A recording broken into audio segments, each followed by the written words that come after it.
اچھا دیکھو شروع کرتے ہیں بسم اللہ الرحمن الرحیم. آج تھوڑا سا جلدی کال کی. دیکھو بسم اللہ الرحمن الرحیم شروع کرتے ہیں.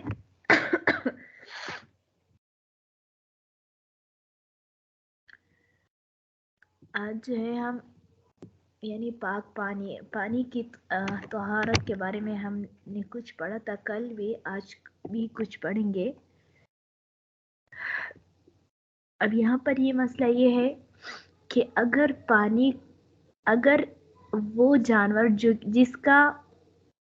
زندگی جو ہے وہ پانی میں ہی ہو، یعنی اس کا معدن ہی اس کا پانی ہو، پانی ہی میں وہ نکال لے، ہدایہ نکال لے. وہ تھوڑا سا بعد میں پڑھ لیں گے، صرف ترجمہ پڑھیں گے آج شرح العقائد کا. تو اس کا ہم پڑھ رہے تھے کہ اگر یعنی وہ جانور جس کا معدن ہی، جس کا ٹھکانہ ہی پانی میں ہو، اور وہ پانی کے اندر کیا ہو جائے، مر جائے، خواہ قلیل ہو خواہ وہ پانی کثیر ہو، تو اس کے مرنے سے وہ پانی ناپاک ہوں گے یا ناپاک نہیں ہوں گے. اس میں اختلاف ہے. امام شافعی رحمۃ اللہ علیہ فرماتے ہیں کہ مچھلی کے علاوہ جتنی بھی پانی کے رہنے والے جانور ہیں، اگر وہ خود اس پانی کے اندر جو ہے وہ رہ کر مر جائے بس، تو اس سے پانی ناپاک ہو جائیں گے. دلیل میں وہی حرمت علیکم الخبائث سے ذکر کیا ہے، اور ساتھ میں مچھلی، اور کہتے ہیں کہ مچھلی جو ہے وہ تو خبائث میں داخل ہی نہیں ہے. تو اسی وجہ سے جو چیز حرام ہے بطریق قرامت نہ ہو، بطریق نجاست ہوگی، اور جب بطریق نجاست ہو تو ظاہر سی بات ہے اس سے پانی نجس ہو جائیں گے. ہم کہتے ہیں کہ نہیں فی الحال امام شافعی رحمۃ اللہ علیہ پر اعتراض وارد ہوتا ہے. اعتراض یہ وارد ہوتا ہے کہ آپ نے کہہ دیا کہ مچھلی کے علاوہ جو ہے اس سے ناپاک ہوں گے. یہ بات آپ کی غلط ہے. کیونکہ امام شافعی رحمۃ اللہ علیہ جو ہے مچھلی، مگرمچھ، مینڈک، اور ایک اور چیز ہے سرطان نہیں ہے، ایک اور چیز ہے، ان تینوں کے علاوہ وہ ہر چیز کو جو ہے وہ حلال سمجھتے ہیں. پانی کے رہنے والے جانوروں میں سے ہر چیز حلال سمجھتے ہیں سوائے مگرمچھ، مینڈک، اور میرے خیال سے یہ بحری خنزیر ہے وہ بھی. تو ہم کہتے ہیں کہ یہ چیز تو آپ لوگوں کے نزدیک حلال ہے، تو پھر جو ہے وہ کیا کرتے ہو آپ لوگ، اس کو جائز کیسے سمجھتے ہو، اس کو حرام کیسے سمجھتے ہو؟ حالانکہ یہ تو آپ لوگوں کے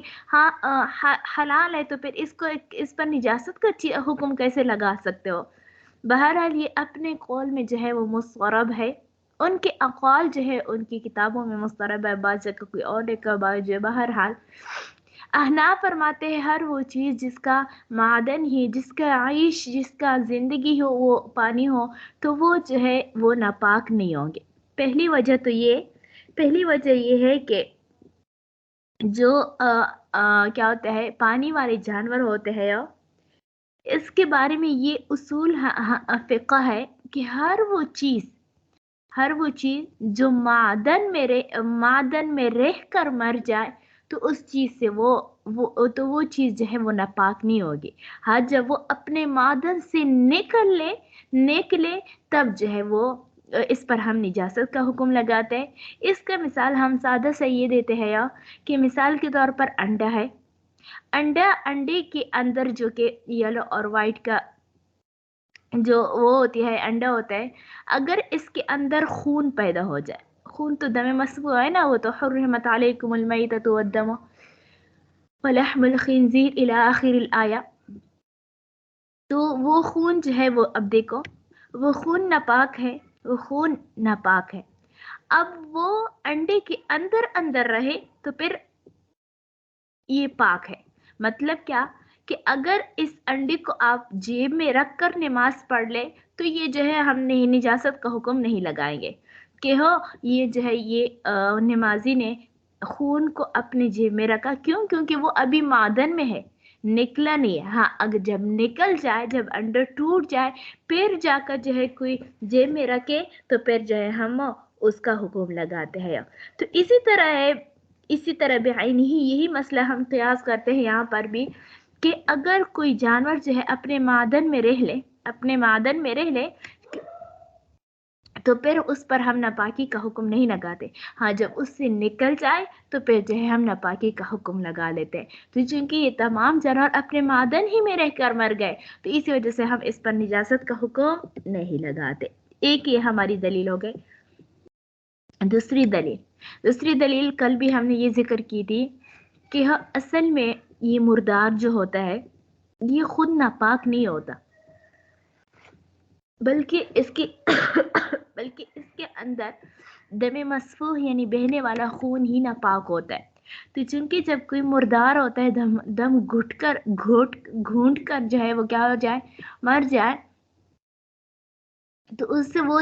دم مسفوح اس کی پوری بدن میں پھیل جاتا ہے, تو اجزاء کے ساتھ مکس ہو جاتے ہیں, تو اسی وجہ سے وہ ناپاک ہو جاتی ہے وہ پورا بدن.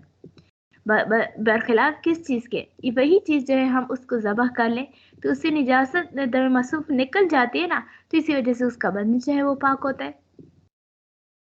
اور ان جو چیز جو ہے وہ دریا میں رہ رہی ہو, پانی میں رہ رہے ہو, اس کے اندر خون سرسی ہوتی ہی نہیں. کیوں؟ کیونکہ خون جو ہے یہ برودت کا کس چیز کا, حرارت کا تقاضا کرتا ہے, حرارت کا تقاضا کرتا ہے, جبکہ پانی جو ہے وہ برودت مطلب ٹھنڈے پن کی تقاضا کرتے ہیں. تو ایک چیز جو ہے وہ وہاں پر رہ ہی نہیں سکتی جس کے اندر جو ہے وہ حرارت ہو. تو اس سے معلوم ہو گیا کہ اس کے اندر جو ہے وہ کیا ہوتا ہے, یہ اس کے اندر خون ہے ہی نہیں. اگر خون ہوتا تو پھر وہ پانی میں رہ نہیں سکتے. یہی وجہ ہے کہ اگر آپ اسی جانور کو نکال کر دھوپ میں رکھ لے تو وہ سفید ہو جاتے. کیا ہو جاتا, سفید ہو جاتے. اگر اس کے اندر خون ہوتا تو پھر یہ سفید نہیں ہوتے بلکہ یہ کالے ہو جاتے. تو اس سے بھی معلوم, اور بیسک چیز تو دم مسفوح ہے, جب اس کے اندر وہی نجس ہے, اور جب اس کے اندر نجس وہی چیز موجود ہی نہیں ہے تو اسی وجہ سے جو ہے وہ دم مسفوح ہے. اب کہتے ہیں, اب یہاں پر سوال اٹھتا ہے, سوال نہیں مطلب کہ سمندری جانور یا پانی میں رہنے والے جانور کون سے کہلاتے ہیں, اور بری جس کو یعنی خشکی کے جانور کون سے کہلاتے ہیں. تو یہی وہ جانور جو انڈی بھی وہاں پر دیتے ہو اور بچی بھی اس کے اندر پانی کے اندر پیدا کرتے ہو, تو پھر جو ہے یہ کیا ہوتا ہے, یہ پانی کے جانور کہلاتے. اور جو چیز جو ہے ان میں سے ایک یعنی اس کا مسکن جو ہے وہ تو پانی کا ہو, لیکن یہ بچہ وغیرہ پیدا کرنے کے لیے باہر نکلتے ہو تو پھر جو ہے وہ جانور نہیں ہوگا, یہ خشکی کا جانور ہے. جیسے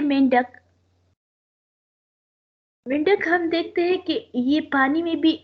تیرتی رہتی ہے, پانی میں بھی موجود ہوتی ہے, اور خشکی کا جانور یہ خشکی پر بھی موجود ہوتے ہیں, اس کے اندر دونوں موجود ہے. تو پھر ہم مینڈک میں یہ بات ہے کہ ہم دیکھیں گے, یا وہ اس کے بارے میں فقہاء کرام نے یہ لکھا ہے کہ مینڈک یعنی وہ مینڈک جو کہ پانی میں رہتے, اس کے لیے بطخ آپ لوگوں نے دیکھا ہوگا کہ اس کے پنجوں کے درمیان جو ہوتا ہے ایک جلی سی ہوتی ہے, تو وہ موجود ہوتا ہے. جبکہ خشکی کا مینڈک جو ہے وہ جو ہے اس کے اندر جلی موجود نہیں ہوتا ہے. بہرحال یعنی اگر مینڈک ایسے ہو جو کہ اس کا مسکن جو ہے وہ تو پانی کا ہو, لیکن باہر بچے پیدا کرتے تو پھر وہ خشکی کا مینڈک کہلائے گی. تو اس کے اگر وہ پانی میں گر کر مر جائے تو پھر جو ہے وہ پانی ناپاک ہو جاتے ہیں. لیکن اگر وہ اس کا توالد بھی وہاں پر ہو اور مسکن بھی پانی میں ہو تو پھر جو ہے اگر وہ پانی مر جائے تو پھر وہ ناپاک نہیں ہوں گے.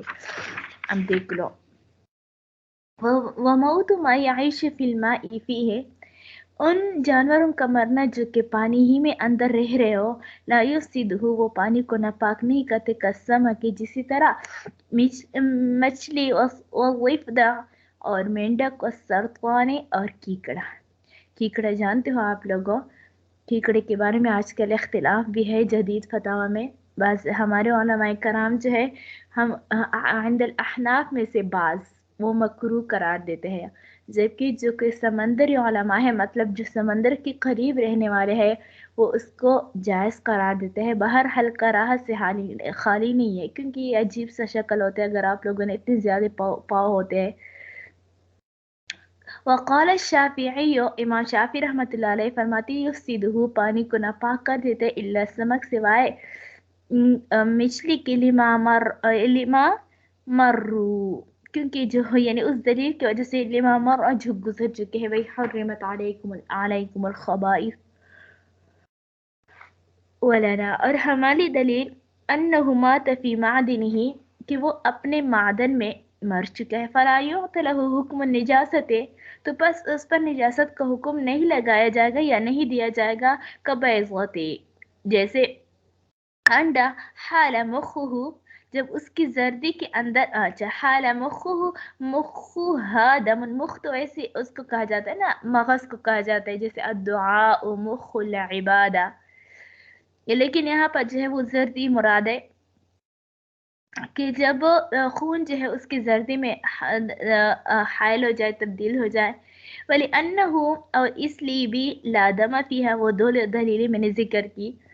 کیونکہ اس کے اندر خون نہیں ہوتا، اِذَا الدَّمَوِيُّ لَا يَسْكُنُ، اِذَا الدَّمَوِيُّ لَا يَسْكُنُ فِي الْمَاءِ، کیونکہ خون والا جانور، دمویہ مطلب خون والے جانور جو ہے وہ پانی میں رہ ہی نہیں سکتے، والدم هو النجس، اور دم ہی اصل بیسک چیز کیا ہے، نجس ہے، اور فی غیر الماء، اور پانی کے علاوہ میں، قیل، کہا گیا، یعنی پانی کے علاوہ جو جانور ہے جس کے اندر خون نہیں ہوتا، تو وہ جو ہے قیل غیر السمک یفسد لانعدام معدن، تو کہتے ہیں کہ مچھلی کے علاوہ جتنی بھی وہ ہے، تو وہ پانی کو نجس کرتے ہیں یا نہیں کرتے، تو اس میں دو اقوال ہے، یفسدہ لانعدام المعدن، کہ اس چیز کو کیا کر دیتے ہیں، ناپاک کر دیتے ہیں، انعدام المعدن، کیونکہ اس کا معدن ہی نہیں ہے، معدوم ہے، وقیل لا یفسد لعدم الدم، اور کہا گیا ہے کہ اس کے اندر دم ہی نہیں ہے، یعنی وہ جانور جو کہ خشکی پر تو رہتے ہو، لیکن اس کے، اور یہی جو ہے یہ لعدم الدم، یہی مفتابی ہے، کیونکہ پچھلے مسئلے میں ہم نے یہی بات پڑھی تھی کہ جن جانوروں کے اندر خون نہیں ہوتا، جیسے مچھر ہو گیا، مکھی ہو گیا، بڑھ ہو گیا، تو وہ بھی ناپاک نہیں ہوں گے۔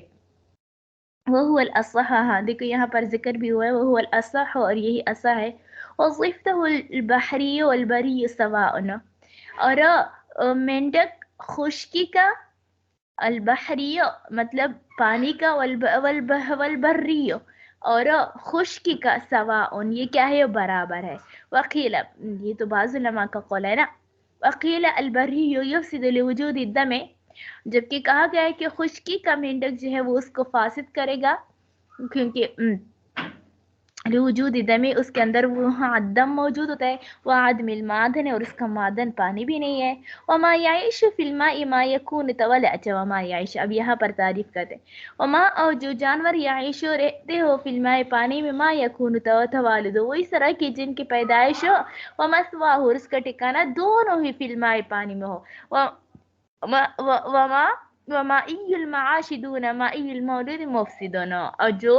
پانی میں زندگی گزارتے ہو مگر انڈے کے بچہ پیدا کرنے کے علاوہ وہ کیا کہتے ہیں، وہ خشکی میں دیتے ہو، مفسدون، تو پھر جو ہے یہ ناپاک کر دے گا، جس طرح میں نے مینڈک کا بتا دیا۔ آگے جو ہے یہ بہت زیادہ امپورٹنٹ مسئلہ ہے، اس کو مائع مستعمل کہتے ہیں، کیا کہتے ہیں، مائع مستعمل، مائع مستعمل کیسے کہتے ہیں، یہ تو بعد میں پڑھیں گے۔ اچھا، مائع مستعمل اس کو کہتا ہے، ماء مستعمل مطلب استعمال شدہ پانی، ایک بار آپ اس کو استعمال کریں، پھر دوبارہ اس کو جمع کر کے بالٹی میں کے، پھر دوبارہ اس کا استعمال کرنا جائز ہے یا جائز نہیں ہے۔ اس کی 3 قسمیں ہیں، اس اعتبار سے اس کی 3 قسمیں ہیں۔ پہلی قسم یہ ہے کہ ایسا پانی جس کے ساتھ آپ نے پاک چیز دھوئی ہو، مثال کے طور پر پاک کپڑا ہے، آپ نے یوں ہی ویسے ہی دھو لیا، جیسے ہم شرنک کرتے ہیں نا، کپڑوں کو شرنک کرتے ہیں، اس کو 24 گھنٹے کے لیے پانی میں رکھ لیتے ہیں تاکہ وہ جو ہے چھوٹا نہ ہو جائے، یہ تو پاک کپڑا ہوتا ہے، ہم ویسے ہی رکھ لیتے ہیں. یا جو ہے غلجات، ہمارے گاؤں میں جو ہے غلجات کو کیا کرتے ہیں، ایک منٹ.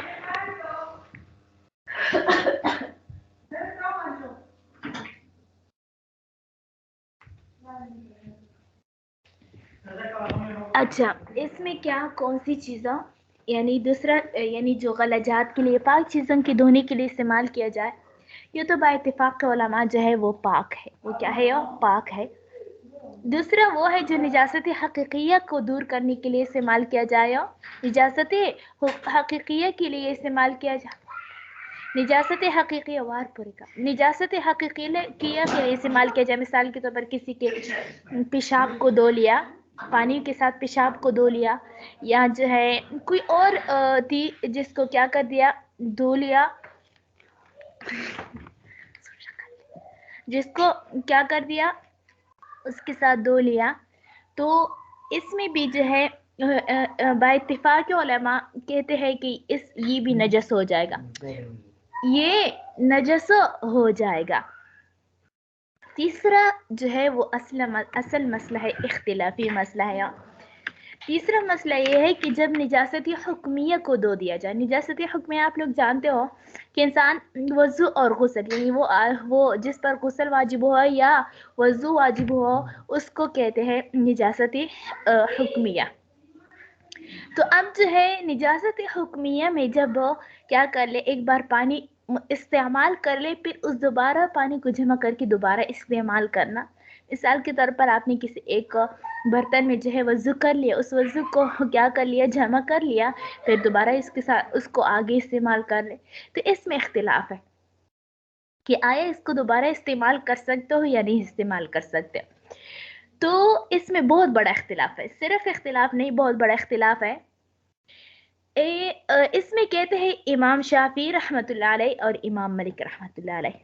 یہ دونوں فرماتے ہیں کہ نہیں، یہ پاک ہے، خود بھی پاک ہے اور دوسرے کو پاک کرنے والا ہے. کیا مطلب، اس کے لیے جو ہے میں دو اصطلاحات سے بتا دیتا ہوں. ایک ہوتا ہے طاہر، ایک ہوتا ہے مطہر. طاہر وہ کہتے ہیں خود تو پاک ہو، خود پاک ہو لیکن دوسرے کو پاک نہ کرے. مطہر جو خود بھی پاک ہو اور دوسرے کو بھی پاک کر لے. تو یہی مثال کے طور پر کوئی چیز ہے، خود تو پاک ہے لیکن دوسرے کو پاک نہیں کر سکتے. مثال کے طور پر جوس نہیں، جوس کا تو وہ کیونکہ وہ نجاست حکمیہ کو پاک، حکمیت کو اگرچہ پاک نہیں کرتے لیکن حقیقیہ میں جو ہے وہ آ سکتے ہیں. اس کے علاوہ اور کوئی بھی چیز ہو، مثال کے طور پر پانی، تو وہ کہتے ہیں کہ یہی جو نجاست حکمیہ میں استعمال کیے گئے پانی، مجمع مستعمل کہتے ہیں، یہ جو ہے خود بھی پاک ہے، مطلب طاہر ہے. اگر کپڑوں پر لگ جائے تو آپ کے کپڑے ناپاک نہیں ہوں گے، آپ کے کپڑے ناپاک نہیں ہوں گے. اور مطہر بھی ہے، مطلب کہ اگر اس کو جمع کر کے دوسری مرتبہ وضو کرے اسی کے ساتھ، تو پھر جو ہے یہ کیا ہوگا، یہ دوسرا وضو بھی آپ کا ٹھیک ہوگا، اس سے کوئی فرق نہیں پڑے گا.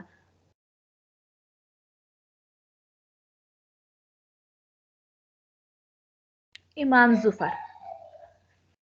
ظفر رحمۃ اللہ علیہ فرماتے ہیں، امام ظفر رحمۃ اللہ علیہ فرماتے ہیں کہ اگر وہ تھوڑا سا فرق کرتے ہیں. اچھا، ان کی دلیل سن لو، پہلے والی دلیل ساتھ ساتھ میں ذکر کرتی ہوں کہ قرآن میں آتا ہے انزل من السماء ماء طہورا. کیا ہے طہورا؟ طہورا فاعل کے وزن پر ہے، مبالغے کا نام ہے. آپ لوگوں نے صرف میں پڑھا ہوگا. فاعول کا وزن پر ہے، فاعول یہ مبالغے کا صیغہ، یعنی بار بار پاک کرنے والا. ہم نے نازل کیا آسمان سے پانی بار بار پاک کرنے والا. تو اس سے معلوم ہو گیا کہ یہ ایک بار بھی استعمال کرے تو تب بھی پاک ہوگا، دوسری مرتبہ بھی استعمال کرے یہی پانی تب بھی پاک ہوگا. یعنی یہ بار بار انسان کو پاک کرتے ہیں، تو اسی وجہ سے وہ استدلال کرتے ہیں کہ مبالغہ کا صیغہ ہے. ہم کہتے ہیں ہم اس کا جواب دیتے ہیں، ساتھ ساتھ میں جواب دیں گے کیونکہ پھر آسانی ہوتی ہے. ہم کہتے ہیں، ہم ان کو جواب دیتے ہیں کہ آپ نے جو طہورہ کو مبالغے کی صیغے میں لیا ہے، یہ آپ کی ٹھیک بات نہیں ہے، یہ آپ کی ٹھیک بات تو نہیں ہے، کیونکہ فاعلن کے وزن پر تو پھر سحورن بھی آتی ہے، سحورن سحری کا کھانا، تو پھر وہ تو بار بار نہیں کھایا جاتا، وہ بار بار، وہ تو صبح سے پہلے کچھ دیر پہلے کھایا جاتا ہے، وہ پھر بار بار تو نہیں کھایا جا سکتا۔ اگر فریحہ کیا کر لے کہ حدیث میں پڑھا ہے ہم نے کہ کیا کہ حدیث میں آتا ہے کہ حضور صلی اللہ علیہ وسلم نے فرمایا کہ سحری کھانا جو ہے افضل ہے، تو وہ بس روزے بھی رکھ لیے اور ساتھ میں دن کو بار بار کھاتی رہی، کیونکہ ہم نے ہدایت میں پڑھا ہے کہ سحور جو ہے یہ مبالغہ کا سیاح ہے، بار بار کھانے والی چیز، تو اسی وجہ سے میرا اس سے روزہ نہیں ٹوٹا، تو ہم کہیں گے کہ یہ غلط بات ہے،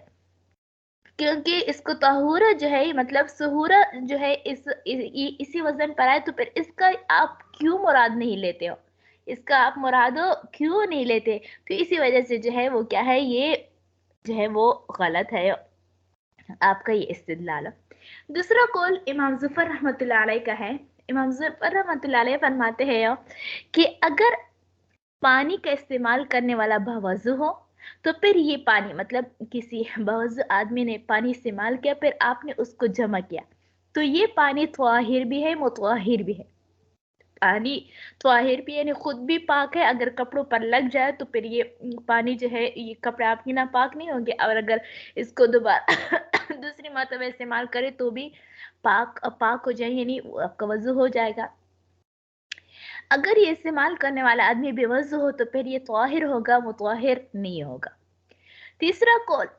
ان کا دلیل یہ ہے کہ اصل میں محدث کی اعضاء جو ہے وہ حقیقتاً تو پاک ہوتے ہیں، حقیقتاً پاک ہوتے ہیں، لیکن شریعت نے اس پر ناپاک ہونے کا حکم لگایا ہے، کیا ہے ناپاک ہونے کا حکم لگایا ہے۔ بس اگر شریعت اسلام نے محدث یعنی بے وضو آدمی پر جو ہے وضو کرنے کا حکم جو ہے وہ لگایا ہے، تو اسی وجہ سے انہوں نے دونوں کو جمع کیا کہ اگر بے وضو آدمی نے وضو کیا تو پھر جو تو ہے یہ پانی اس کا استعمال شدہ پانی جو ہے وہ طاہر ہے مطہر نہیں ہے، اور اگر اس وہ آبائے مستعمل مطلب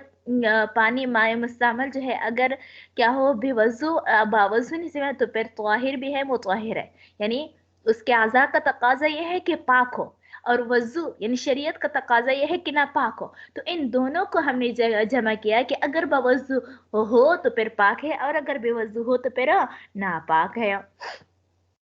تیسرا قول شیخین رحمۃ اللہ علیہ کا ہے، وہ کہتے ہیں نجس ہے، اور یہ سخت ترین قول ہے، کیا ہے یہ سخت ترین قول ہے، وہ کہتے ہیں نجس ہے، خالص نجس ہے، مطلب نہ طاہر ہے اور نہ مطہر ہے۔ کیا ہوا مطلب کہ اگر یہ کپڑوں پر لگ جائے تو اب ہمارے لیے پھر بات مشکل ہو جاتی ہے نا، کیونکہ جب ہم وضو کرتے ہیں تو ظاہر سی بات ہے وہ پانی ہمارے اعضاء سے ٹپک کر جو ہے وہ ہمارے کپڑوں پر لگ جاتے ہیں، یا کپڑوں پر لگ جاتے ہیں کہ نہیں، تو وہ شیخین کے قول کے مطابق وہ کہتے ہیں کہ یہ ناپاک ہے، یہ کپڑے یہ جو وضو کے قطرے آپ کے کپڑے پر لگ گئے وہ کیا ہے گا، یہ ناپاک آپ کے کپڑے کو ناپاک کیا، اور متطہر تو دور کی بات ہے، وہ تو کہتے ہیں کہ اس سے دوبارہ وضو کرنا جائز ہی نہیں ہے۔ ان کا دلیل یہ ہے کہ حضور صلی اللہ علیہ وسلم نے فرمایا لا یبولن احدکم فی الماء الدائم، کہ آپ میں سے کوئی جو ہے وہ غسل نہ کرے ٹھہرے ہوئے پانی سے، ٹھہرے ہوئے پانی میں کوئی غسل بھی نہ کرے، اور اس طرح لا یبولن اور نہ جو ہے وہ ولا یغتسلن من الجنابۃ، پچھلے درس میں ہم نے یہ دلیل پڑھی تھی روایت، اور پیشاب بھی نہ کرے، تو دیکھو اب اگر یہ کیا ہوتا ہے پیشاب کرنا اور اس طرح غسل کرنے سے منع کرنا، اس سے ثابت ہوتا ہے کہ پیشاب جو ہے جب مائع راکد کو نجس کر دیتا ہے تو اس طرح غسل کو بھی نجس کر دیتا ہے، اور تو اس سے معلوم ہو گیا کہ کیا ہے یہ ناپاک ہے۔ اور دوسری بات یہ ہے کہ جب یہاں پر صراحتاً منع کیا تو اس سے معلوم ہو گیا نا کہ یہ نجس ہے، یہ پانیوں کو نجس کر دیتے ہیں۔ اور دوسری بات یہ ہے کہ دیکھو یہاں پر مطلب کیا ہے کہ پیشاب کرنا نجاست حقیقیہ، اور